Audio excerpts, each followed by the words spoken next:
ಮದ್ದೂರು ತಾಲೂಕಿನ ತೊರೆಶೆಟ್ಟಹಳ್ಳಿ ಗ್ರಾಮದ ಸ್ಫೂರ್ತಿಧಾಮ ಶಾಲೆಯ ವಾರ್ಷಿಕೋತ್ಸವ ಅದ್ಧೂರಿಯಾಗಿ ಜರುಗಿತು. ಕಾರ್ಯಕ್ರಮಕ್ಕೆ ಜ್ಯೋತಿ ಬೆಳಗುವುದರ ಮೂಲಕ ಕ್ಷೇತ್ರ ಶಿಕ್ಷಣಾಧಿಕಾರಿ ಧನಂಜಯ ಚಾಲನೆ ನೀಡಿ ಮಾತನಾಡಿದರು. ಸ್ಫೂರ್ತಿಧಾಮ ಶಾಲೆ ಗ್ರಾಮೀಣ ಪ್ರದೇಶದ ವಿದ್ಯಾರ್ಥಿಗಳಿಗೆ ಅನುಕೂಲಕರವಾಗಿದೆ. ಪೋಷಕರು ವಿದ್ಯಾರ್ಥಿಗಳಿಗೆ ಜ್ಞಾನದ ಜೊತೆಗೆ ತಮ್ಮ ಶ್ರಮದ ಬಗ್ಗೆ ಅರಿವನ್ನು ಮೂಡಿಸಬೇಕು. ನಮ್ಮ ಸಂಸ್ಕೃತಿಗಳನ್ನ ಇಂದಿನಿಂದಲೇ ಮಕ್ಕಳಿಗೆ ತುಂಬಬೇಕು. ಆಗ ಮಾತ್ರ ಉತ್ತಮ ಪ್ರಜೆಯಾಗಲು ನಿಮ್ಮ ಮಕ್ಕಳು ಸಾಧ್ಯವಾಗುತ್ತದೆ ಎಂದರು. ಮಕ್ಕಳಿಗೆ ವಿಶೇಷವಾಗಿ ಗ್ರಾಮೀಣ ಮಕ್ಕಳಿಗೆ ಅನುಕೂಲ ಆಗಲಿ ಅಂದ್ಬಿಟ್ಟು, ಹಾಗೆ ಈ ಭಾಗದ ಮಕ್ಕಳಿಗೆ ಒಂದು ಶೈಕ್ಷಣಿಕ ಪ್ರಗತಿಗೋಸ್ಕರ ಬಹಳಷ್ಟು ಶ್ರಮ ವಹಿಸ್ತಾ ಇದ್ದಾರೆ. ಹಾಗಾಗಿ ಈ ಒಂದು ಸಂಸ್ಥೆ ಇನ್ನು ಮುಂದಿನ ದಿನಗಳಲ್ಲಿ ಬಹಳ ಹೆಮ್ಮರವಾಗಿ ಬೆಳೆಯಲಿ, ಈ ಭಾಗದ ಮಕ್ಕಳಿಗೆ ಬಹಳಷ್ಟು ಅನುಕೂಲ ಆಗಲಿ ಅನ್ನುವಂತ ಆಶಯವನ್ನ ವ್ಯಕ್ತಪಡಿಸ್ತಾ ಇದ್ದೇನೆ. ಹಾಗೆ ನಾನು ಪೋಷಕರಲ್ಲಿ ಒಂದು ವಿನಂತಿ ಮಾಡಿಕೊಳ್ತಾ ಇದ್ದೀನಿ, ತಾವೆಲ್ಲರೂ ಕೂಡ ತಮ್ಮ ಮಕ್ಕಳನ್ನ ಶಾಲೆಗೆ ಸೇರ್ಸಾದ್ಮೇಲೆ ನಮ್ಮ ಜವಾಬ್ದಾರಿ ಮುಗೀತು ಅಂತ ಅನ್ಕೋಬಾರ್ದು. ತಾವೆಲ್ಲರೂ ಕೂಡ ಈಗ ಒಂದು ಮಗುವಿಗೆ ಆಗಿದೆ, ಶಾಲೆ ಎಷ್ಟು ಮುಖ್ಯನೋ ಅಷ್ಟೇ ಪೋಷಕರ ಪಾತ್ರನೂ ಕೂಡ ಬಹಳ ಬಹಳ ಮುಖ್ಯ.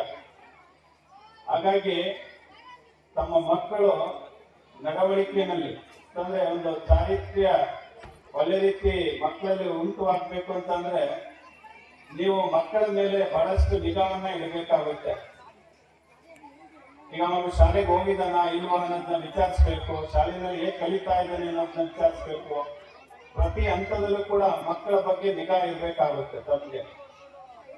ಹಾಗೆ ಮಕ್ಕಳಲ್ಲೂ ಕೂಡ ಏನ್ ಆಸಕ್ತಿ ಇದೆ, ಏನ್ ಅಭಿರುಚಿ ಇದೆ, ಅವನಲ್ಲಿ ಏನ್ ಪ್ರತಿಭೆ ಇದೆ, ಕಲೆ ಇದೆ ಅನ್ನೋದನ್ನ ಅರ್ಥ ಮಾಡಿಕೊಂಡು ಅವನನ್ನ ಪ್ರೋತ್ಸಾಹಿಸುವಂತ ಜವಾಬ್ದಾರಿನ ತಾವೆಲ್ಲ ಮಾಡಬೇಕು. ಯಾಕೆಂತಂದ್ರೆ ಅವಾಗಲೇ ನಮ್ಮ ಮಕ್ಕಳು ಒಂದಷ್ಟು ಅವರ ಭವಿಷ್ಯವನ್ನ ಒಳ್ಳೆ ರೀತಿ ರೂಪಿಸ್ಕೊಳ್ಳೋದಕ್ಕೆ ಸಾಧ್ಯ ಆಗ್ತದೆ.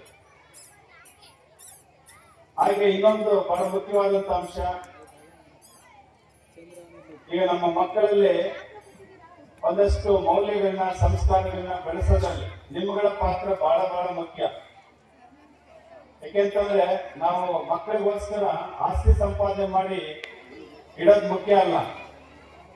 ಮಕ್ಕಳಿಗೆ ಒಂದು ಒಳ್ಳೆ ಶಿಕ್ಷಣವನ್ನು ಕೊಡಿಸೋದ್ರ ಮೂಲಕ ಅವರನ್ನ ಆಸ್ತಿವಂತರನ್ನಾಗಿ ಮಾಡೋದು ನಿಮ್ಮ ಜವಾಬ್ದಾರಿ ಆಗುತ್ತೆ. ಈ ವೇಳೆ ಸ್ಫೂರ್ತಿಧಾಮ ಶಾಲೆಯ ಕಾರ್ಯದರ್ಶಿ ಶಿವರಾಮು, ಸ್ಫೂರ್ತಿಧಾಮ ಶಾಲೆಯ ಅಧ್ಯಕ್ಷ ಶಿವಲಿಂಗಯ್ಯ, ಕ್ರೈಂ ಬ್ರಾಂಚ್ ಶಾಲೆಯ ಅಧ್ಯಕ್ಷರಾದ ಬಲ್ಲೇಗೌಡ, ಶಿಕ್ಷಣ ಸಂಯೋಜಕ ಮಹಾದೇವು, ಖಾಸಗಿ ಶಿಕ್ಷಣ ಸಂಸ್ಥೆಯ ಅಧ್ಯಕ್ಷ ಅರುಣ್ ಕುಮಾರ್ ಸೇರಿದಂತೆ ಇತರರು ಹಾಜರಿದ್ದರು.